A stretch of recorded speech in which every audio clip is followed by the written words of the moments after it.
what different challenges you have while working, because you're working with a US client? Choosing biosciences was my personal choice because I was very much inclined to especially the research side. Different strategies you try to maximize lead generation and lead volumes for your clients? I think so that definitely AI can perform better as well, in terms of sometimes AI is actually performing better than what we are actually setting up.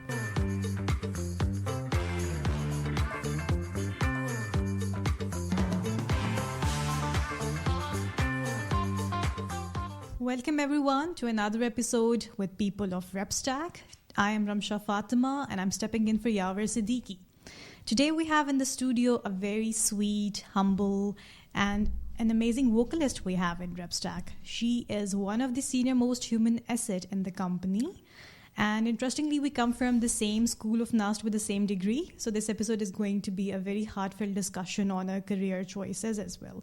Stay tuned as we have with us Aleema Moin. Welcome, Aleema. Hi, Ramsha. Thank you for such a nice introduction. Thank you, Aleema, for joining us today.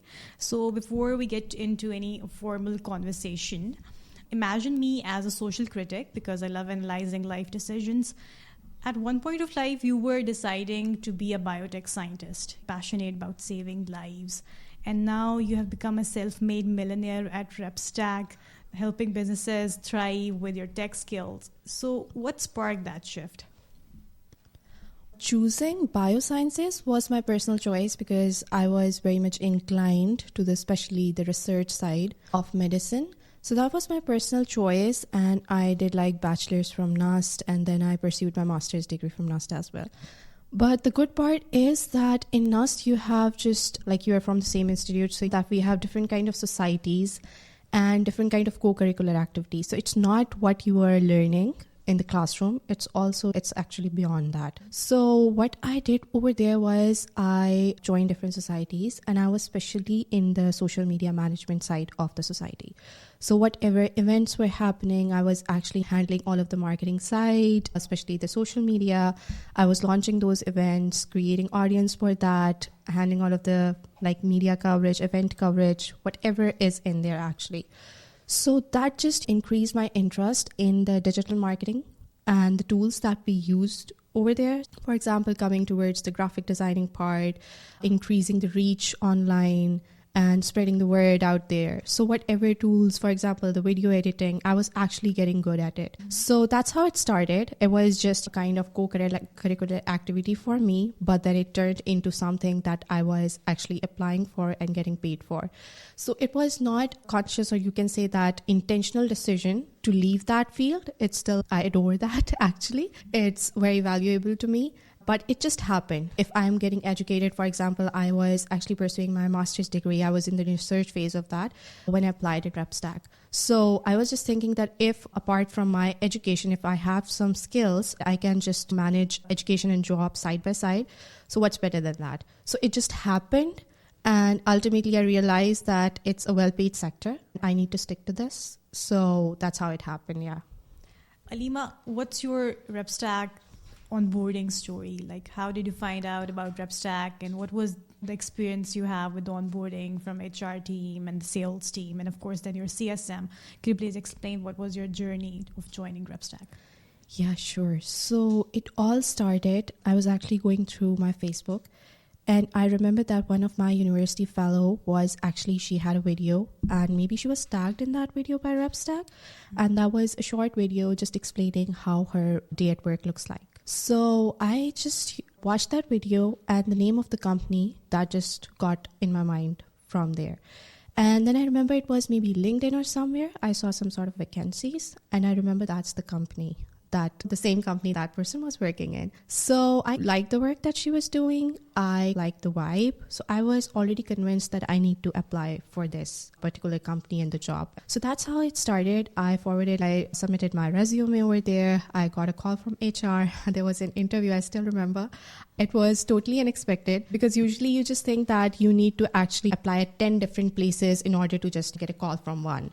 But for me, it was easy. I don't know why, but it was easy. Maybe because I had some sort of experience already on my resume based on whatever I shared in my university, what I was doing there with the societies. So I think so that was the reason. But yeah, it all started from there. So coming from a biotech background, and in RepStack, I see we have people from like computer science background as well, people from engineering fields as well. So learning an entirely different field, like you said, you have some experience working with different softwares, but in RepStack, we have a very different training dynamics. We're working on CRM technologies and softwares, and currently we're working on automations and AI. And you yourself are a CRM and automation lead currently serving within RepStack. So what do you think, being a biotech graduate, was it easy for you, or do you have any other colleagues of you who have the IT background have any edge over you? I think so that it always depends upon you. It's something that you can actually learn and you can make yourself stand out in the crowd, even if they are coming from different background.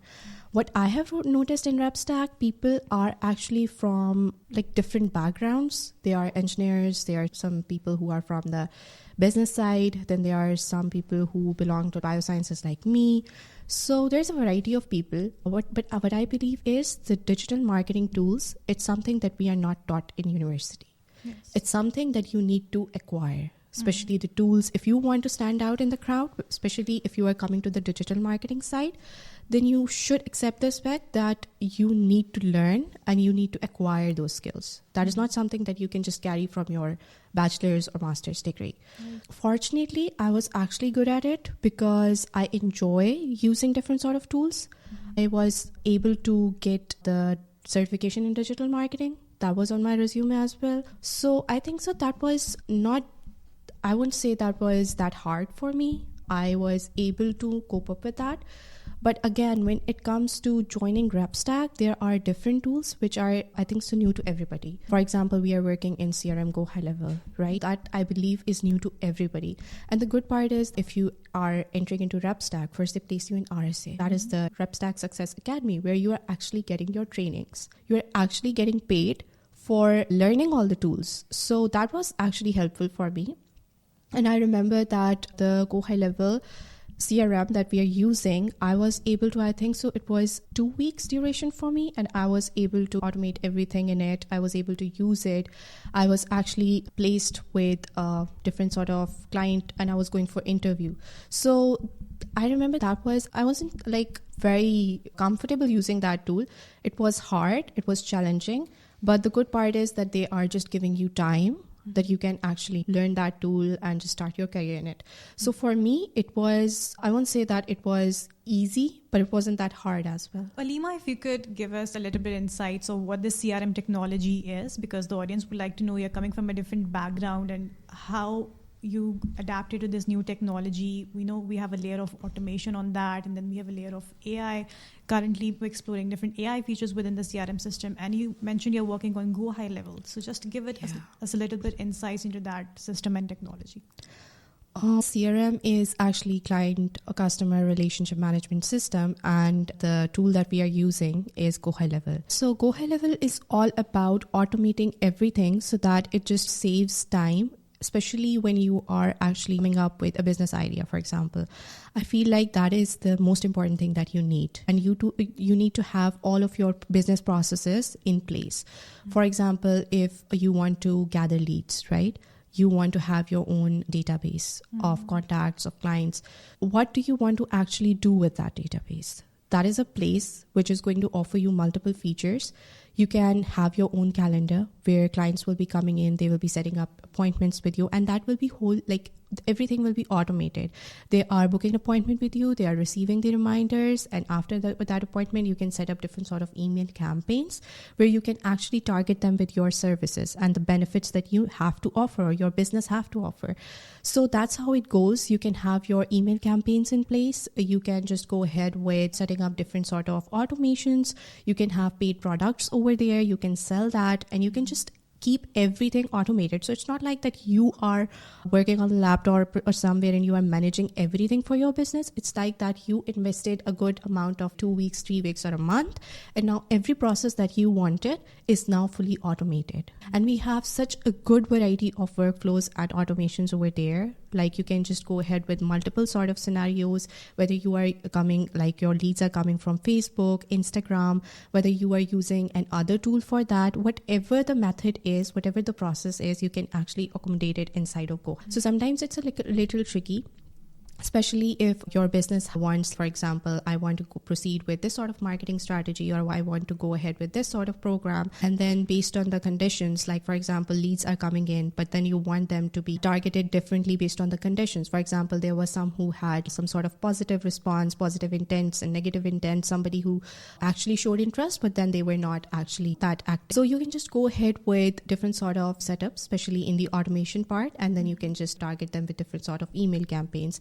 Whether it's about the cold outreach, whether it's about the long-term nurture, you can just go around with that. So that's great to know that different dynamics in different businesses, including SaaS, even AI agencies, e-commerce, can take advantage of the CRM systems, and GoHighLevel is providing such features every business can utilize to the full potential and boost the lead management and lead retention process within that system. So that's amazing. That's amazing to know. Any other CRM tools that you have worked on, and any other digital marketing tools you feel that works very well when they integrate them back into the CRM technology? Yeah, I would say that a little bit of experience with Make.com, ManyChat. These are the tools that I have worked in. But other than that, if you just talk about digital marketing overall, I think so that the new tools that are, especially the AI tools that are coming in, they are actually boosting the whole process. And that's where actually I had a chance to gain experience as well. For example, if you talk about upskilled AI, that is a video editing thing, then you talk about content writing. So there I had a chance to work in Jasper. That is an AI tool again that helps you with content writing. And then if you talk about SEO, so SEO, you can just go for content at scale. You can go for server SEO. So these are the tools that I had a chance to work in. And I think so that has been amazing. Previously, whatever you were actually doing and you were spending so much time in just producing the same output, now AI tools can actually save that time, and you can command them, and then they can just generate the output. And there's always a chance of improvement. You can go through whatever they have produced and you can just edit it the way you want. So I think so these are the tools that I was using, and I was greatly impressed by that. The concept of AI employee. I remember back in 2021 when I joined RepStack, most of the tasks that I was doing were done manually. I had to audit and review everything manually. And now that's being done by AI. So of course, the time management and the efficiency has been boosted tremendously. So that's a very great advantage of AI, especially in the work and job styles. Yeah. Aleema, if I would like to know what different challenges you have while working, because you're working with a US client and you have worked on different business niches as well. So if you could share any experience related to your client interactions, any great memory you have. Yeah, I think so. All of the experiences that I had were amazing. Because if you are working and you are just putting in so much effort in something and your client just approves that or they appreciate you, so I think so that just makes my day. But other than that, I feel like that there was a time when I was actually producing lots and lots of blogs. I was improving their SEO score, and all with the help of AI. I was exploring the tools and I was trying my best to deliver the good content. At that time, I remember that one of the clients just offered me bonus. So I was just all over the place. I was like, I'm so happy on that. I just informed my manager as well. And that was the time when RepStack actually just made me the associate of the week. So I think so that was a great win for me. Other than that, there was a time when one of my clients was actually, he was stuck with generating leads. So we were actually coming up with a process where he can gather leads, but he never wanted it to be that hugely paid or something. He wanted that I want specific people, and he was, I think so, from the real estate side. So he wanted specific people who are actually interested in the home buying process, because that's what he had to offer. So I remember that over there, the best strategy that we could come up with was to host a webinar, and a free webinar. So I convinced him for that. And he just prepared all of us like presentation, and he was getting ready while I was actually setting up everything within GoHighLevel. I was automating the workflows. Like, for example, if the leads are coming in and some of them will register, but they will not attend. Some of them will register and they will attend. So what kind of further campaigns we should have in place beforehand so that we can just add those leads into those campaigns and manage our pipelines. So in order to track the progress. So we just launched our first webinar and we just went for paid ads on social media. And we just designed all of the graphics, sort of short videos and everything. And I remember that within a span of 5 days, maybe, he was able to get 80 plus or 100 plus registrations. So he was so happy about it. He was like that my contacts and leads were actually empty, but now they are just, people are coming in and I'm just getting their data so that I can just reach out to them and I can help them and I offer my services. So that was an incredible experience. And that wasn't something that he was doing for one time only. He was actually having that webinar every other week. So you can just imagine that 80 or 100 plus leads are coming in on a weekly basis. And now he's able to generate revenue because most of the people who are looking for home and coming for webinar will be actually interested in opting for his services and proceeding with actually buying a home. So that was an incredible experience for me. So Aleema, knowing that, I know how tricky it is to actually market a webinar. Yeah. So here you mentioned that you introduce different strategies, not just on the content side, not just on the organic side, but you run paid ads as well. So could you explain what different strategies you try to maximize lead generation and lead volumes for your clients? The strategy on paid ads is very simple. I feel like that if you are using Facebook Meta ads and you are placing your ads on Instagram and Facebook, I feel like that Instagram and Facebook, you should stick to that. If you are especially launching your ads for the first time, that's the best place. And the strategy over there is very simple. It just allows you to choose the target audience. It allows you to choose everything about that, what kind of location you want to target, what kind of age groups you want to target, what should be the interests of people.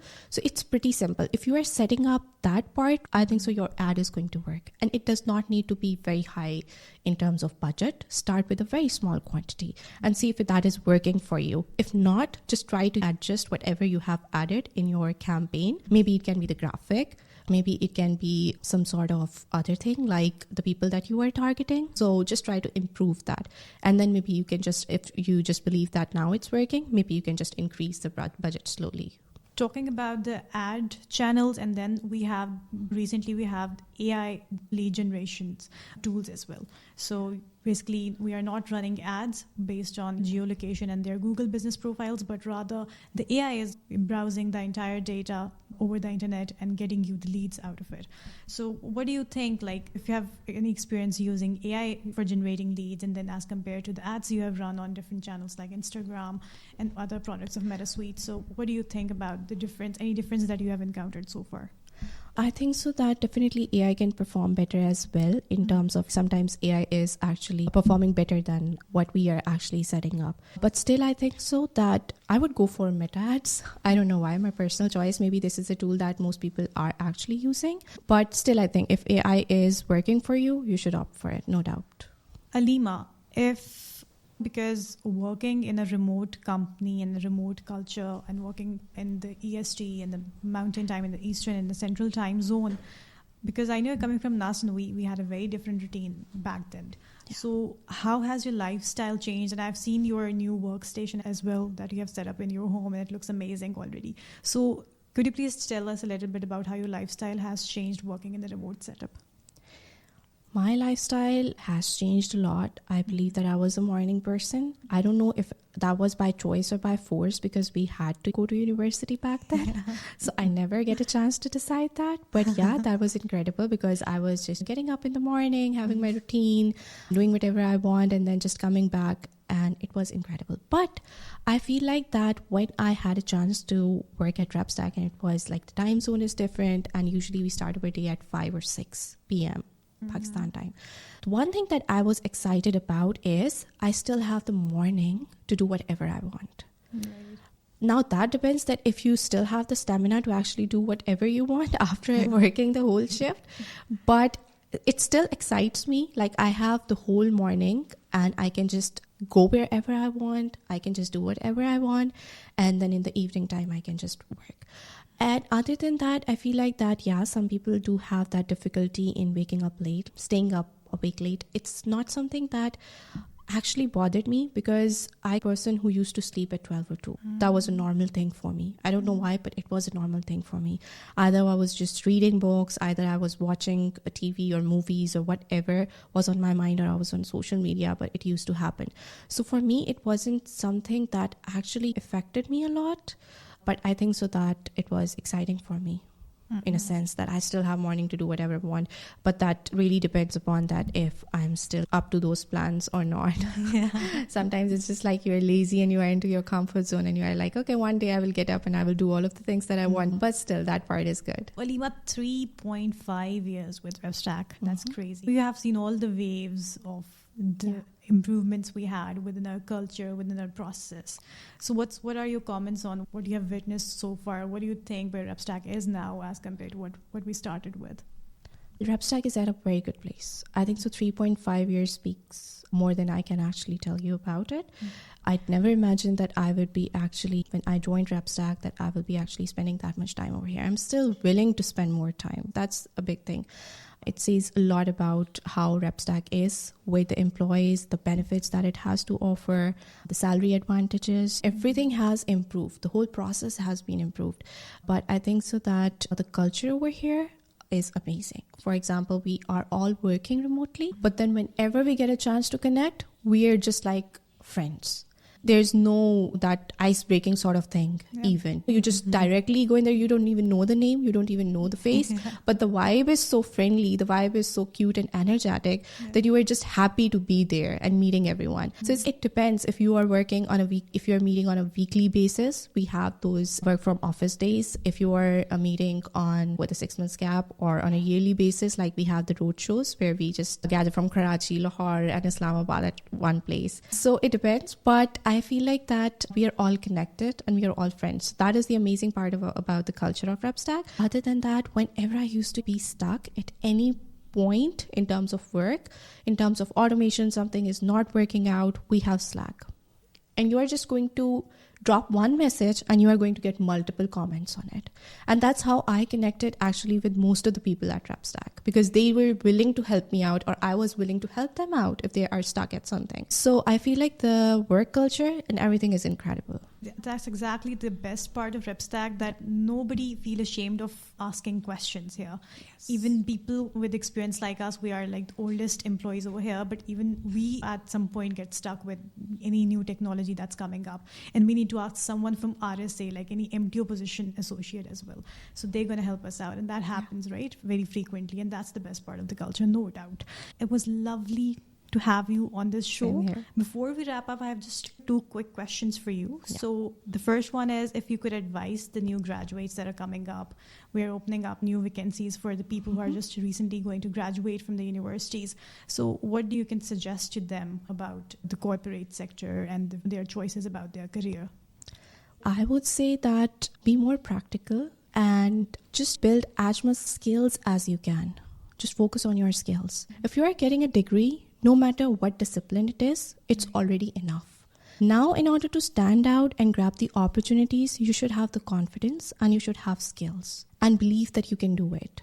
So I feel like that just as many skills as you can, and don't even think in the very beginning that why should I actually build my skills? I'm not even getting paid for that, right? In the beginning, I was actually getting for free certifications online, and that helped me. So just build as many skills as you can. It is going to help you out in the long run, and be more practical, I would say. Yeah. So that's really great advice. Aleema, before we wrap up, just a fun question, and it's been a tradition when I'm hosting this show, so I ask this from the associates, right? So who is your favorite Siddiqui brother? And I told you, it's actually very hard for me to pick one. It's actually very hard because I think so all of them are amazing. I had a chance to connect with all of them, but I feel like that with Ather and Azhar, I had a chance to connect more. So I would maybe vote for these 2 for now. Both? We have to choose one. You have to choose one. Just give 1 point extra to one of them. 1 point extra if I had to. Maybe Ather. Why? Yeah. I don't know, maybe the friendly vibe, the way he connects and the way he's concerned about how you're feeling at the event. I remember a very sweet memory with Arthur. It was my first event at RepStack, the road show where we are actually getting in one place and we are just having our time. That is official event, right? So I was actually standing in the door and I was waiting for my friends because I did not know anybody. It was just a few weeks in RepStack. That was the first event that we had. So I didn't know anybody. And I remember that Arthur just made his way out on the door and he was like that, if you are from RepStack, why aren't you coming in? So maybe because of that memory, I think so that he was actually very welcoming and he spent some time with me as well until my friends reached and I was actually comfortable over there. So I think so because of that memory. Guys, we have 3 votes for Arthur. Arthur is getting a very straight lead here. So thank you, Aleema, for joining us today. And it was lovely talking to you. I had a great conversation, great time hosting Same you here. and hope to have you here again for another session. Sure, maybe. I would love to. Right? Thank you so much, Thank you. Ramsha. Thank you. Thank you, guys.